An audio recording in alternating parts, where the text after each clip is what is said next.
Hi friends, അസ്സലാമു അലൈക്കും. Welcome to Fidu's kitchen. അപ്പോൾ നമുക്കിന്ന് കടയിൽ കിട്ടുന്ന അതേ ടേസ്റ്റിൽ എങ്ങനെ ഫ്രഞ്ച് ഫ്രൈസ് നല്ല ക്രിസ്പി ആയിട്ട് എങ്ങനെ തയ്യാറാക്കാമെന്ന് നോക്കാം. അതിനായിട്ട് ഞാനിവിടെ ഒരു 8ഓളം വലിയ ഉരുളക്കിഴങ്ങ് ക്ലീനാക്കി വെച്ചിട്ടുണ്ട്. നമുക്കിതൊന്ന് സ്ലൈസായിട്ട് കട്ട് ചെയ്തെടുക്കണം.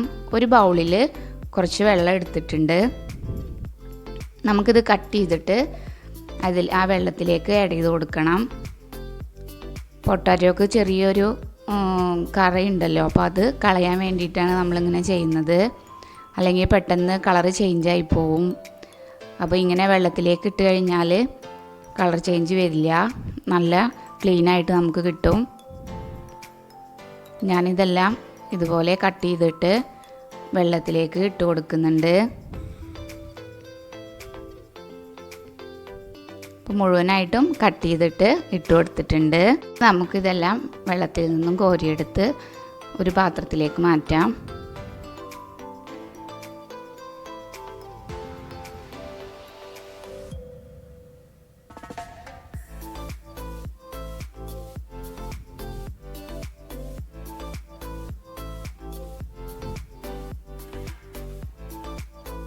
അപ്പോൾ നമുക്ക് ഇതിവിടെ മാറ്റി വെക്കാം. നമുക്ക് ഒരു പാത്രത്തിൽ കുറച്ച് വെള്ളം തിളപ്പിക്കാനായിട്ട് വെക്കാം. അതിലേക്ക് ആവശ്യത്തിന് ഉപ്പ് ചേർത്ത് കൊടുക്കുക. അപ്പോൾ നമ്മൾ ഇനി പൊട്ടാറ്റോ ഫ്രൈ ചെയ്യുമ്പോൾ സെപ്പറേറ്റ് വേറെ ഉപ്പ് ചേർക്കില്ല. അപ്പോൾ അതിനാവശ്യമായിട്ടുള്ള ഉപ്പ് നമുക്ക് ഈ വെള്ളത്തിൽ തന്നെ ചേർത്ത് കൊടുക്കണം. വെള്ളം നന്നായി തിളയ്ക്കാനായിട്ട് നമുക്ക് വെയിറ്റ് ചെയ്യാം. ഇപ്പോൾ വെള്ളം നന്നായി തിളക്കുന്നുണ്ട്. നമുക്ക് എടുത്തു വെച്ച പൊട്ടാറ്റോ ഇതിലേക്ക് ഇട്ട് കൊടുക്കുക.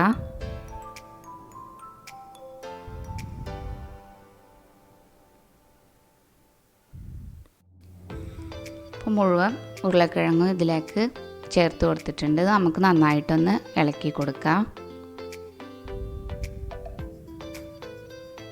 ഇത് ഒന്ന് തിളയ്ക്കാനായിട്ട് നമുക്ക് വെയിറ്റ് ചെയ്യാം.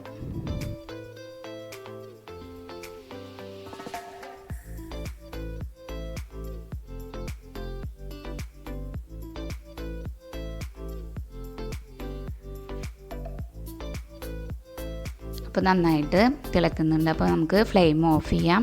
എന്നിട്ട് ഇതിൽ നിന്ന് വെള്ളത്തിൽ നിന്ന് നമുക്ക് കോരി മാറ്റാം. അപ്പോൾ മുഴുവനും വെള്ളത്തിൽ നിന്ന് എടുത്തിട്ടുണ്ട്. ഇനി നമുക്ക് ഈ വെള്ളം വാർന്നതിന് ശേഷം ഒരു കോട്ടൻ്റെ തുണി ഇട്ട് കൊടുത്തിട്ട് നമുക്കിത് ഫുള്ളായിട്ട് അതിലേക്ക് പരത്തി കൊടുക്കാം. ഇതിൻ്റെ വെള്ളം ഫുള്ളായിട്ട് നമുക്ക് ക്ലീൻ ആക്കി എടുക്കണം. അപ്പോൾ കോട്ടൻ്റെ തുണിയിലാവുമ്പോൾ ഫുള്ള് വെള്ളവും അതിൽ നിന്ന് വാർന്നു കിട്ടും. അപ്പോൾ ഞാൻ 15 മിനിറ്റിന് ശേഷം ഇതാ നല്ല ക്ലീനായിട്ട് വെള്ളമൊന്നും ഒട്ടും ഇല്ലാതെ നമുക്ക് കിട്ടിയിട്ടുണ്ട്. ഇനി നമുക്ക് ഇതേപോലൊരു പ്ലാസ്റ്റിക് കവർ എടുത്തിട്ട് പൊട്ടാറ്റോ ഫുള്ളായിട്ട് ഇതിലേക്ക് ഇട്ട് കൊടുക്കാം.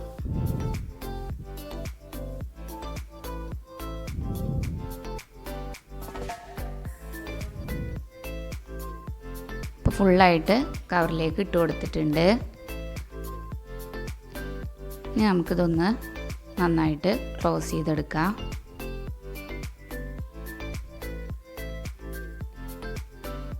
ഒരു കവറും കൂടെ എടുത്തിട്ട് നമുക്ക് ഇങ്ങനെ ഇതുപോലെ ഇറക്കി വെച്ച് കൊടുക്കാം.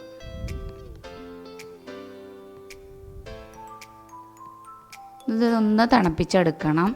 അപ്പോൾ നമുക്കിതൊന്ന് ഫ്രീസറിലേക്ക് മാറ്റാം. അപ്പോൾ ഞാനൊരു 10 മിനിറ്റിന് ശേഷം ഞാനത് പുറത്തെടുത്തിട്ടുണ്ട്.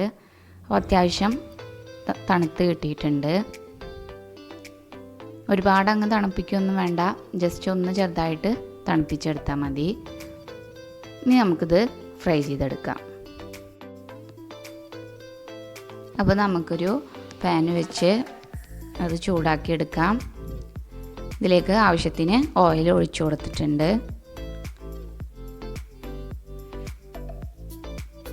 അപ്പോൾ എണ്ണ ചൂടായൊന്ന് നോക്കാം.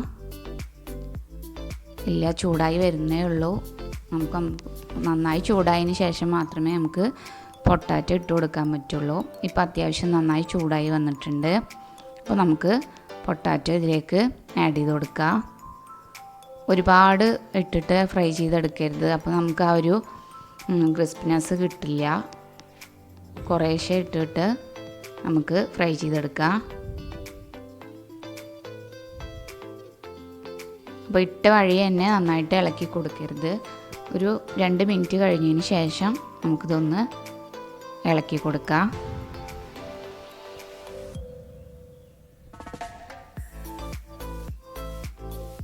നമുക്ക് ഇങ്ങനെ പൊട്ടാറ്റോ എടുത്തിട്ട് നമുക്ക് ഒരാഴ്ച വരെ ഫ്രീസറിൽ നമുക്ക് സൂക്ഷിക്കാം. ഒരു കേടും വരില്ല. അപ്പോൾ പിള്ളേർക്ക് ഇടയ്ക്ക് നമുക്ക് ഫ്രൈ ചെയ്ത് കൊടുക്കുകയും ചെയ്യാം. ഫ്രീസറിൽ നിന്ന് എടുത്ത ഉടനെ ഫ്രൈ ചെയ്യരുത്. കുറച്ച് നേരം പുറത്ത് വെച്ച് അതിൻ്റെ ഐസെല്ലാം പോയതിന് ശേഷം നമുക്കിതുപോലെ ഫ്രൈ ചെയ്തെടുക്കാം.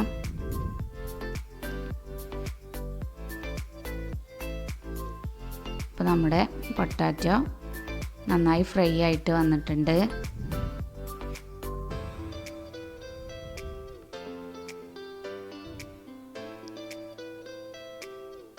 എല്ലാ വശവും ഫ്രൈ ആവുന്ന രീതിയിൽ ഇടയ്ക്ക് നമുക്ക് ഇങ്ങനെ ഇളക്കി കൊടുക്കാം.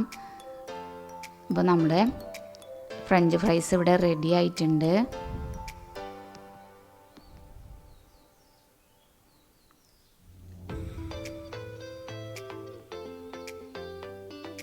അപ്പോൾ മുഴുവനായിട്ട് നമ്മൾ എണ്ണയിൽ നിന്നും കോരി മാറ്റിയിട്ടുണ്ട്. നല്ല ക്രിസ്പിയാണ് കേട്ടോ, നല്ല ടേസ്റ്റാണ്.